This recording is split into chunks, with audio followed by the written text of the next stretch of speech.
Hi అండి. Welcome to tasty days. నేను మీ అనుష. ఏ ఏంటి కోడిగుడ్లు అలా వేసేస్తున్నావు?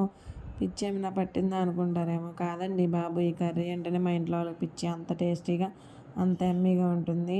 ఒకసారి మీరు కూడా ట్రై చేసేయండి. ఇదంతా పక్కన పెట్టేస్తే, ఇంట్లో కోడలు ఉండకూడదని అత్త మామలు ఫిక్స్ అవుతారు. అలా అని చెప్పి కొడుకు ముందు హింసించడానికి, టార్చర్ చేయడానికి కుదరదు. ఎందుకంటే కొడుకు ముందు అత్త మామలు చెడ్డోళ్ళు అయిపోతారు కాబట్టి. అలా కాకుండా కొడుకు లేనప్పుడు వాళ్ళ విశ్వరూపాలు చూపించి కోడల్ని టార్చర్ చేసి ఎలాగో ఒకలాగా ఆ పిల్ల ఇంట్లో నుంచి తప్పించుకొని వేరేగా బతుకుదామని బయటకు వస్తే అయినా కానీ ఏదో ఒక రకంగా నలుగురిలో నవ్వులు పాలు చేయడానికి చూస్తారు.